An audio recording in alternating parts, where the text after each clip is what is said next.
I was struggling to even eat because of the horrors of what I had witnessed. When I told my mom what had happened, she laughed at me. Yes, she actually laughed at me. She told me that my girlfriend was most likely looking for a new experience, and that she still loves me. She said that my girlfriend had been very nice to me so far, so she deserved to be forgiven for one small mistake. So I shouldn't be a bitch and just talk it out with her instead of crying like a baby. I told her that that's ridiculous, that my girlfriend cheated on me so she doesn't love me.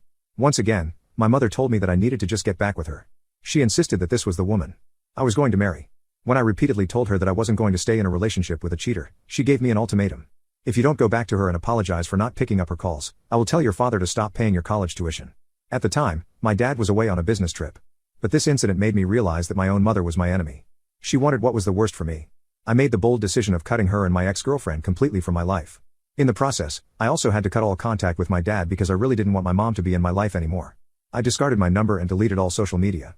I rented out a small trailer in another city for $200 a month. I also dropped out of college for a year so I could save up enough money to pay for it on my own. I got a job as a cashier first, but was then recruited to work as a bartender in a high-end restaurant. But the hours were terrible and I was always low on energy. I had to sleep during the day and work during the night. Eventually, a year passed of me living on my own. I did save up enough to pay for a community college. It was a huge step down from where I was studying when I had my family helping me pay, but I was going to make the best of what I had. I took as many courses as I could while still balancing my night shifts simultaneously. I met Emily in one of my classes. At first, I constantly compared her to my ex. I said to myself that my ex was perfect and Emily was flawed. Then I cried about what I was thinking. But, thankfully, Emily accepted the broken me. She was like a sun in my darkness, lighting up my life completely.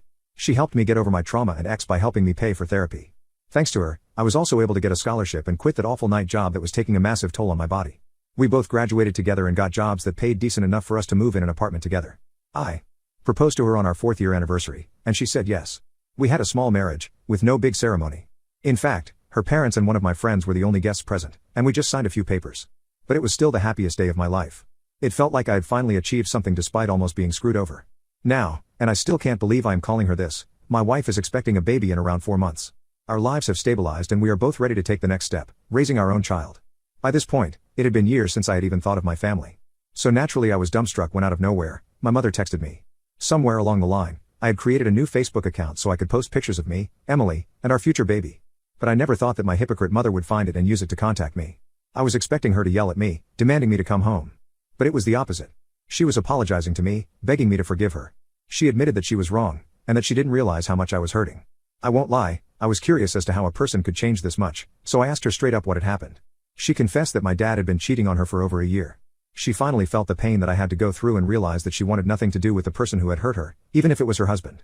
I told her that while I'm sorry for her, I have no desire to rekindle any relationship between us, especially not that of a parent and child. She said that she would do anything I wanted, because she had seen that my wife was pregnant. She wanted to be in her grandchild's life no matter what. I flat out told her that there is no way I am allowing that, and to stop texting me.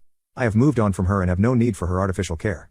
Then she started saying that she won the house in the divorce, and would sign it over to us if I forgave her.